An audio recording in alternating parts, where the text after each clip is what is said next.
পরিযায়ী শ্রমিকদের জন্য যে আবেদনপত্র আছে সেটা কিভাবে ফিল আপ করবো আজকে আমরা সম্পূর্ণরূপে দেখাবো। আমরা একটা স্যাম্পল ফর্ম নিয়েছি, সেটা স্ক্যান করে আপনাদেরকে দেখাবো। এই ফর্মটি 2 পাতার। ফর্মটি কোথা থেকে ডাউনলোড করবেন? আমাদের ডেসক্রিপশনে লিঙ্ক পেয়ে যাবেন, সেখান থেকে আপনি ডাউনলোড করে নিতে পারেন ফর্মটা 2 পাতার ফর্ম। প্রত্যেকটা অপশন, প্রত্যেকটা পয়েন্ট আমরা সঠিকভাবে আপনাদেরকে জানাবো। কিভাবে আপনি নিজেই ফর্মটা ফিল আপ করতে পারবেন নির্ভুলভাবে, সেটা আজকে আমরা সম্পূর্ণ ভিডিওতে দেখাবো। তো চলুন শুরু করা যাক। প্রথমে আবেদনপত্রের প্রথমে সিরিয়াল নাম্বার দেওয়া আছে, দেখুন 1 নম্বরে ব্যক্তিগত তথ্য। ব্যক্তিগত তথ্যে প্রথমে এই অপশনে আবেদনকারীর নাম, এখানে আপনার নাম লিখবেন। ফর্মটি ফিল আপ করবেন ইংরাজি ক্যাপিটাল লেটারে, অর্থাৎ ইংরাজিতে বড় হাতের আপনি ফর্মটা ফিল আপ করবেন। এক্ষেত্রে যারা ডাটা এন্ট্রি করবে তাদের খুবই সুবিধা হবে। আপনি পরিষ্কারভাবে বড় বড় হরফে ফর্মটা ফিল আপ করবেন। এই অপশনে আবেদনকারীর নাম, আপনার পুরো নামটা এখানে লিখবেন। তারপরে 2 নম্বর অপশনে দেখুন, বি অপশনে দেখুন মোবাইল নাম্বার, আপনার mobile number, permanent mobile number, সেই মোবাইল নাম্বারটা এখানে লিখবেন। তারপর নিচে বাবা বা স্বামীর নাম, এখানে আপনার পিতা বা স্বামীর নাম এখানটায় লিখবেন। তারপরে আছে দেখুন লিঙ্গ, এখানে আপনি পুরুষ না মহিলা সেটা টিক মারবেন, পুরুষ হলে পুরুষে টিক মারবেন। তার নিচে ধর্ম আছে, আপনি হিন্দু, মুসলিম, খ্রিস্টান যেটা সেটা এখানে লিখবেন। তার নিচে আছে জাতি, আপনি যদি এসসি, এসটি বা ওবিসি বা এগুলোর মধ্যে কোনোটাই না হন তাহলে জেনারেল বা ইউআরএ লিখলেও হবে। এখানে ইউআরএ লিখলেও আপনার, যদি আপনি এসসি, এসটি, ওবিসির মধ্যে না হন ইউআর লিখলেও হবে। তার নিচে জি অপশন আছে জন্ম তারিখ, আপনার ডেট অফ বার্থটি এখানে সুন্দরভাবে লিখবেন। আপাতকালীন ফোন নাম্বার, কোনো এমার্জেন্সি মোবাইল নাম্বার এখানে দেবেন। আপনার বাড়ির নাম্বার, বাড়ির পার্মানেন্ট নাম্বার এখানে লিখবেন। তার নিচে আধার নাম্বার, আপনার আধার নাম্বারটি 12 সংখ্যা যে আধার নাম্বার আছে সেটি এখানে লিখবেন। তার নিচে রেশন কার্ড নাম্বার দিবেন। এখানে রেশন কার্ড নামটা এইভাবে দিবেন, যদি আপনার রেশন কার্ড হয় SPHH 1 2 3 4 তাহলে SPHH একটা ড্যাশ দেবেন, দিয়ে যে নাম্বারটা আছে সেই নাম্বারটা লিখবেন। তার নিচে আছে ভোটার কার্ড নাম্বার বা এপিক, এখানে ভোটার কার্ড নাম্বারটি লিখবেন। এখানে দেখছেন ফর্ম ফিল আপের সময় যে স্টার মার্ক দেওয়া আছে কিছু কিছু জায়গায়, এগুলো আপনাকে ফিল আপ করতেই হবে। এটা যদি আপনি ফিল আপ না করেন তাহলে ফর্মটা এন্ট্রি করা যাবে না বা আপনার ফর্মটা রিজেক্ট হতে পারে। তো যেখানে দেখবেন এই স্টারগুলি আছে সেখানে আপনি অবশ্যই লিখবেন। যদি স্টার না থাকে সেটা আপনি এড়িয়ে যেতে পারেন, কোনো অসুবিধা নেই। এগুলোর পাশে দেখুন এখানে একটা 4 কোণা বক্স আছে, এই বক্সে আপনার রিসেন্ট কালার ফটোগ্রাফ ছবি এখানে চেটাবেন। তারপরে আমরা চলে আসবো 2 নম্বর অপশন, স্থায়ী ঠিকানা। স্থায়ী ঠিকানাতে আপনার সম্পূর্ণ ঠিকানাটি লিখবেন এইভাবে। মহকুমার নিচে আপনার সাব ডিভিশনের নাম লিখবেন, ব্লক বা মিউনিসিপ্যালিটি কর্পোরেশন, যদি আপনি মিউনিসিপ্যালিটি এলাকায় বসবাস করেন তাহলে আপনি মিউনিসিপ্যালিটির নাম লিখবেন অথবা ব্লকের নাম লিখবেন। তার পাশে দেখুন গ্রাম পঞ্চায়েত, আপনার পঞ্চায়েতের নাম লিখবেন। মিউনিসিপ্যালিটি এলাকা হলে ওয়ার্ডের নাম লিখবেন। আপনার থানার নাম এখানে লিখবেন, আপনার ঠিকানার পিনকোডটা এখানে লিখবেন। এরপরে চলে আসবো 3 নম্বর অপশনে, কর্মক্ষেত্রের ঠিকানায়। এই অংশটা এই ফর্মের সবচেয়ে গুরুত্বপূর্ণ অংশ। এটা খুবই ভালোভাবে সঠিকভাবে ফিল আপ করবেন। এখানে দেখুন 4টি ভাগ করে দেওয়া হয়েছে ABCD, আপনাকে 4টি ফিল আপ করতে হবে না, আপনি যেটার মধ্যে প্রযোজ্য হবেন, অর্থাৎ আপনার জন্য যে অপশনটি প্রযোজ্য সেটা ফিল আপ করবেন। তো আমরা পরপর বলে দিচ্ছি। এই অপশনটা ফিল আপ করবেন তখনই যে সমস্ত আবেদনকারী ভারতবর্ষের মধ্যে পশ্চিমবঙ্গ ছাড়া অন্যান্য রাজ্যে কর্মরত তাদের জন্য। আপনি যদি ইন্ডিয়ার মধ্যেই থাকেন কাজের উদ্দেশ্যে, পশ্চিমবঙ্গের বাইরে থাকেন, তাহলে এটা আপনার জন্য। এটাই বেশিরভাগ ক্ষেত্রে সকলের জন্য প্রযোজ্য হয়। এখানে দেখুন দেশ ভারতবর্ষ অলরেডি ফিল আপ করে দেওয়া আছে। আপনার রাজ্য, আপনি যে রাজ্যে কাজ করছেন, এখানে যিনি ফিল আপ করেছেন তিনি দিল্লিতে কাজ করতেন, তার জন্য দিল্লি লেখা আছে, দেখতে পাচ্ছেন। তো আপনি যদি অন্য যে রাজ্যে আপনি কাজ করছেন সেখানকার রাজ্যের নাম লিখবেন এবং থানার নাম এখানে লিখবেন, সেখানকার থানার নামটা এখানে লিখবেন। বি অপশন তখনই ফিল আপ করবেন যে সমস্ত আবেদনকারী ভারতবর্ষের বাইরে কর্মরত তাদেরই জন্য। যারা ধরুন সৌদি আরব বা দুবাইয়ে কাজ করছে তাদের জন্য এই বি অপশনটা। তো বি অপশনে আপনি যে দেশে কাজ করছেন, যে দেশে কর্মরত সেই দেশের নাম এখানে লিখবেন। যদি সৌদি আরব হয় বা দুবাই হয় তাহলে এখানে UAE লিখবেন। দুবাই হলে কর্মস্থলের ঠিকানা, আপনি যে জায়গায় কাজ করেন সেই জায়গার সম্পূর্ণ ঠিকানাটি এখানে লিখবেন এবং তার সাথে বৈধ পাসপোর্ট নাম্বার, এখানে পাসপোর্ট নাম্বার দিবেন। আপনি যেহেতু বিদেশে কাজ করেন অবশ্যই আপনার কাছে পাসপোর্ট থাকবে, সেই পাসপোর্ট নাম্বারটা এখানে লিখবেন। তারপরে সি অপশনটা তারাই ফিল আপ করবেন যে সমস্ত আবেদনকারী ভারতবর্ষের মধ্যে পশ্চিমবঙ্গ ছাড়া অন্যান্য রাজ্যে কর্মে নিযুক্ত হবেন। আপনারা ভাবছেন যে ভারতবর্ষের মধ্যেই আপনি কাজ করবেন ভবিষ্যতে কয়েকদিনের মধ্যে আপনি ভারতবর্ষ এর মধ্যেই কাজ করবেন, কিন্তু পশ্চিমবঙ্গের বাইরে। ধরুন আপনি বিহারে কাজ করতে যাবেন, তাহলে তাদের ক্ষেত্রে এই সি অপশনটি প্রযোজ্য। আপনি দেশের নাম এখানে ভারত লিখবেন এবং রাজ্যের নাম আপনি যে রাজ্যে কাজ করতে যাবেন, উত্তরপ্রদেশ বা দিল্লি বা যে রাজ্যে কাজ করতে যাবেন সেই রাজ্যের বা কেন্দ্রশাসিত অঞ্চলের নাম এখানে লিখবেন এবং এখানে যেখানে যে থানার আন্ডারে আপনি কাজ করবেন সেই থানার নাম লিখবেন এখানে। ডি অপশনটা তাদের জন্যই যে সমস্ত আবেদনকারী ভারতবর্ষের বাইরে কর্মরত হবেন তাদের জন্য। এটা ভবিষ্যতের জন্য বলা হচ্ছে।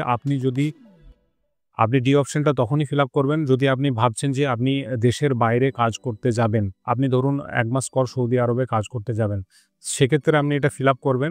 দেশের নাম লিখবেন এখানে সৌদি আরব, যদি আপনি সৌদি আরবে যেতে চান বা যদি আপনি অন্য দেশে যেতে চান সেই দেশের নাম এখানে লিখবেন।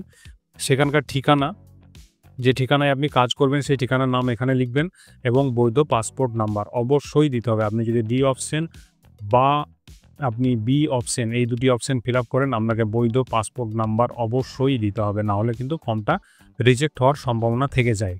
এরপর নিচে চলে আসবো ৪ নম্বরে, কাজের ধরন। আপনি যে কাজের সাথে যুক্ত, যেমন ধরুন আপনি কৃষিকাজের সাথে যুক্ত বা আপনি ধরুন কনস্ট্রাকশন কাজে যুক্ত, নির্মাণ কাজ, এটা সিলেক্ট করবেন। বা আপনি যদি রাজমিস্ত্রি হন তাহলে এটা সিলেক্ট করবেন। এখানে অনেকগুলি অপশন দিয়ে দেওয়া হয়েছে দেখতে পাচ্ছেন। যদি এই অপশনগুলির মধ্যে আপনি যে কাজ করেন সেটা না থাকে তাহলে আপনি এখানটায় আলাদাভাবে লিখে দিতে পারেন। বাইরে যাওয়ার দিন বা প্রস্তাবিত দিন, আপনি যেদিন গেছিলেন কাজ করতে সেই তারিখটা এখানে উল্লেখ করবেন, অথবা আপনি ভাবছেন ভবিষ্যতে আপনি বাইরে কাজ করতে যাবেন, সেক্ষেত্রে প্রস্তাবিত দিন ক্ষেত্রে আপনি সেই ডেটটা এটা দিবেন। আপনি যদি ভবিষ্যতে কাজ করতে যান তাহলে বাইরে যাওয়ার দিন এই অংশটা একটা স্ট্রাইক দিয়ে দিবেন এইভাবে। অথবা আপনি যদি কাজ অলরেডি করছেন তাহলে প্রস্তাবিত দিন এই অংশটা স্ট্রাইক দিয়ে যেদিন কাজ করতে গেছিলেন, কাজ শুরু করেছিলেন সেই ডেটটা এখানে লিখবেন। প্রতিদিন কত টাকা পরিশ্রমিক বা প্রস্তাবিত পরিশ্রমিক, আপনি যেখানে কাজ করছেন সেখানে পার ডে আপনি কত ওয়েজেস পান, অর্থাৎ কত পারিশ্রমিক পান, সেটা এখানে টাকার হিসাবে লিখবেন। তারপর আমরা ৫ নম্বর অপশানে চলে আসবো। ৫ নম্বর অপশান দেখছেন, আপনি যে কাজ করতে গেছিলেন সেই কাজটা আপনি কোনো এজেন্ট মারফত গেছিলেন না নিজে গেছিলেন, সেক্ষেত্রে এই অপশানটা ফিল আপ করতে হবে আপনাকে। প্রথমে যদি আপনি নিজে যান, প্রথমত বলে রাখি, যদি আপনি ধরুন আপনি নিজেই কাজ করতে যান তাহলে আপনি স্বনিযুক্ত এটা লিখে দিবেন এখানে যদি স্বনিযুক্ত লিখে দেন তাহলে আপনাকে এই সমস্ত অপশানগুলি ফিল আপ করতে হবে না। কিন্তু যদি আপনি এজেন্ট দ্বারা যান তাহলে আমি পরপর বলে দিচ্ছি সেই অপশানগুলো সঠিকভাবে লিখবেন। যেমন এই অপশান, যে এজেন্ট দ্বারা আপনি অপর ব্যক্তি বা কোনো এজেন্ট দ্বারা গেছিলেন তার নাম এখানে লিখবেন, তার মোবাইল নাম্বার এখানে লিখবেন বিতে। সিতে এজেন্ট বা অপর ব্যক্তির ঠিকানা এখানে লিখবেন। নিয়োগকর্তার নাম লিখবেন, আপনার কোম্পানি বা যে ফ্যাক্টরির আন্ডারে কাজ করেন তার নাম লিখবেন, তার মোবাইল নাম্বার লিখবেন এবং নিয়োগকর্তার ঠিকানা, আপনি যে কোম্পানিতে কাজ করেন সেই কোম্পানির ঠিকানা সম্পূর্ণ পিন নম্বর সমেত এখানটায় লিখবেন। তো প্রথম পাতা এখানে শেষ হলো। চলুন এবার আমরা দ্বিতীয় পাতাটি দেখে নিই। দ্বিতীয় পাতাটি আমরা কিভাবে ফিল আপ করবো সেটা দেখে নিই।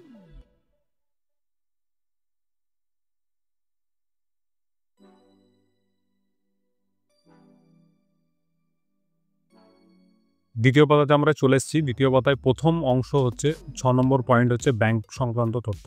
আপনার পাসবইটা বের করে নেবেন এবং পাসবই দেখে খুব সুন্দরভাবে, খুব সঠিকভাবে ফিল আপ করবেন এই অংশটা। আপনার ব্যাংকের নাম লিখবেন, আপনি যে ব্যাংকে আপনার খাতা আছে সেই ব্যাংকের নাম এখানে লিখবেন। State bank of India, Punjab national bank India, যেটা হোক সেটা এখানে লিখবেন। ব্রাঞ্চের নাম, আপনার ব্যাংকের অ্যাকাউন্টটা যে ব্রাঞ্চে অবস্থিত সেটা ব্রাঞ্চের নাম এখানে লিখবেন। অ্যাকাউন্ট নাম্বার এখানে লিখবেন এবং আইএফসি কোড এখানে লিখবেন। এই সমস্ত তথ্য আপনার ব্যাংকের পাসবই থেকে আপনি পেয়ে যাবেন, সেটা দেখে সঠিকভাবে ফিল আপ করবেন। ৭ নম্বর অপশনে পেয়ে যাবো মনোনয়ন সংক্রান্ত তথ্য, অর্থাৎ আপনি যাকে নমিনি করতে চাইছেন তার জন্য এটা ফিল আপ। এটাও আপনার ম্যান্ডেটারি, দেখছেন স্টার দেওয়া আছে, এটা অবশ্যই আপনাকে ফিল আপ করতে হবে। মনোনীত ব্যক্তির নাম, আপনি যদি আপনার স্ত্রী বা আপনি যদি আপনার মা বা বাবার নামে নমিনি করতে চান সেক্ষেত্রে ওনার নাম এখানে লিখবেন, তার মোবাইল নাম্বার এখানে লিখবেন, উনি আপনার কে হচ্ছেন সেটা এখানে লিখবেন। যদি পিতা হন তাহলে ফাদার লিখবেন, মাতা হলে মাদার লিখবেন এবং স্ত্রী হলে ওয়াইফ লিখবেন এবং মনোনীত ব্যক্তির অর্থাৎ নমিনির আধার নাম্বারটি এখানে লিখবেন। এই ৭ নম্বর অপশনটি ফিল আপ করার জন্য আপনি এর সাথে এই অ্যাপ্লিকেশনের সাথে নমিনির একটা আধার জেরক্স করেও আপনি দিতে পারেন। এরপরে ৮ নম্বর অপশন চলে আসবো আমরা। ৮ নম্বর অপশনে আছে আবেদনকারীর রেশন বা খাদ্যসাথী কার্ড এর বিবরণ। আপনার রেশন কার্ডটা বের করে নেবেন এবং আপনার রেশন কার্ডটি যে ক্যাটাগরির আছে অর্থাৎ এসপিএইচ বা এওয়াই বা আরকেএসওয়াই 1 সেটা এখানে লিখবেন এবং রেশন কার্ড নাম্বারটি এখানে লিখবেন। এসপিএইচ বা পিএইচ এর পর যে সংখ্যাগুলি থাকে 1 2 3 4 করে সেটা এখানে লিখবেন। ৯ নম্বর অপশনে চলে আসবো। আপনার কি পরিবার আছে? হ্যাঁ, না। আপনার নিশ্চয়ই পরিবার আছে। আপনার পিতা, মাতা বা স্ত্রী যারাই আছেন তাহলে এখানে হ্যাঁ লিখবেন। পরিবার সদস্যের নাম আপনি এখানে সিরিয়াল করে এখানে দুটোই সিরিয়াল দেওয়া হয়েছে। যদি আরও হয় আপনি এখানে ফাঁকা জায়গাটাতে আপনি ৩ নম্বর পয়েন্ট করেও লিখতে পারেন। এখানে আপনার ধরুন আপনার বাড়িতে পিতা এবং মাতা আছে, সেক্ষেত্রে এখানে পিতার নাম লিখবেন, এখানে পুরুষ লিখবেন, তাঁর বয়স লিখবেন, আপনার পিতার আধার নাম্বার লিখবেন এখানে এবং এখানে ফাদার লিখে দেবেন এবং মায়ের নাম এখানে লিখবেন, স্ত্রী লিখবেন এখানে, মায়ের বয়স লিখবেন এখানে, আধার নাম্বার লিখবেন মায়ের এখানে এবং এখানে মাদার লিখবেন। এরপর আমরা নিচের দিকে চলে আসবো। ফর্মের একদম শেষ প্রান্তে আমরা চলে এসেছি। আবেদনপত্রের সাথে নিম্নলিখিত নথিপত্রের জেরক্স জমা দিন। এই আবেদনপত্রটি ফিল আপ তো করে নিচ্ছেন, এর সাথে কী দিবেন সেটাও আবেদনপত্র খুব সুন্দরভাবে দিয়ে দেওয়া হয়েছে। ১ নম্বর হচ্ছে পাসপোর্ট আকারের ছবি, যেটা আপনি অলরেডি চিঠিয়ে দিবেন এই ফর্মের মধ্যেই। ২ নম্বর হচ্ছে আধার কার্ড নাম্বার, আপনার আধার কার্ডের জেরক্স কপি এখানে দিয়ে দিবেন। ৩ নম্বর ব্যাংকের পাসবই আপনি এর সাথে দিয়ে দিবেন। ৪ নম্বর আবেদনপত্র সহ সংযোজনী এ, যেটা আমরা নিচে এর পরের অংশে দেখে নেব, এটা ফর্মের সাথে দেওয়া থাকে। এটা আমরা কীভাবে ফিল আপ করবো সেটাও আমরা দেখে নিচ্ছি। ৫ নম্বর হচ্ছে বৈধ পাসপোর্ট স্বপ্রত্যায়িত কপি, যদি তিনি বাইরে দেশে কাজে যুক্ত থাকেন বা যুক্ত হবেন। আপনি যদি বাইরে যেতে চান বা বাইরে কাজ করেন সেক্ষেত্রে এই ৫ নম্বর অপশনটি, না হলে এটা আপনার জন্য নয়। ৬ নম্বর হচ্ছে ভোটার কার্ড নম্বর বা এপিক, এর সাথে আপনি আগেই বললাম যে নমিনির আধার কার্ডের জেরক্স আপনি দিতে পারেন, এখানে ম্যান্ডেটরি দেওয়া নাই কিন্তু আপনি সেটা দিতে পারেন। উপরোক্ত প্রদত্ত তথ্য আমার জ্ঞান ও বিশ্বাস মতে সম্মত একটা ডিক্লারেশন দিয়ে দেওয়া হয়েছে। এখানে স্থানের জায়গায় আপনি যেখান থেকে ফর্ম ফিল আপ করছেন বা যেখানে জমা দেবেন বা আপনার ব্লকের নামও এখানে লিখে দিতে পারেন। তারিখ দেবেন যে ডেটে আপনি ফর্ম জমা দিচ্ছেন। আপনি যদি দুয়ারে সরকারে এখানেও পাড়ায় সমাধান যে ক্যাম্প হচ্ছে সেখানে যদি জমা দেন সেই ডেটটা আপনি এখানে মেনশন করে দিতে পারেন। পরিযায়ী শ্রমিকের স্বাক্ষর, এখানে আপনি স্বাক্ষর বা টিপসই যেটা আপনি করেন সেটা এখানে দিবেন এবং এর নিচে আমরা চলে আসবো। এর নিচে অপশন আছে সংযোজনী এ, যেটা আমরা একটু আগেই বললাম। সংযোজনী এটা ফিল আপ করার জন্য এখানে আপনার নাম লিখবেন, এখানে আপনার পিতা বা স্বামীর নাম লিখবেন, এখানে আপনার আধার নাম্বার লিখবেন, এখানে ভোটার কার্ড নাম্বার লিখবেন, এখানে স্থায়ী ঠিকানা ফুল ঠিকানা লিখবেন, গ্রাম, পোস্ট, জেলা, পিন নাম্বার সমেত।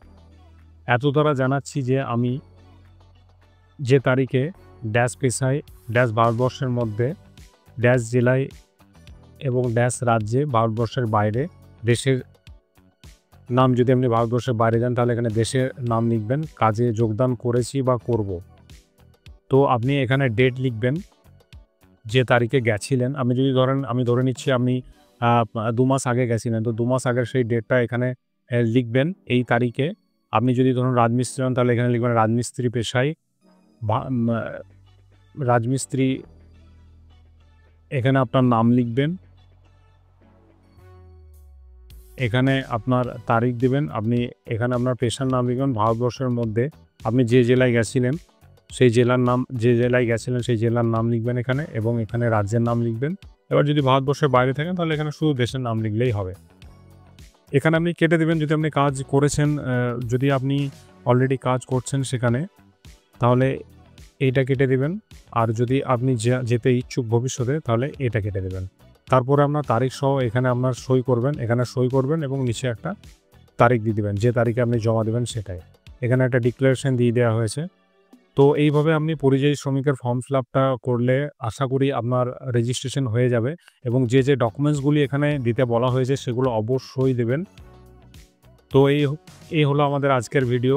ভবিষ্যতে এরকম দরকারি সরকারি পরিষেবার আপডেট পাওয়ার জন্য আমাদের চ্যানেলটি সাবস্ক্রাইব করে রাখতে পারেন। দেখা হবে পরের ভিডিওতে। ধন্যবাদ।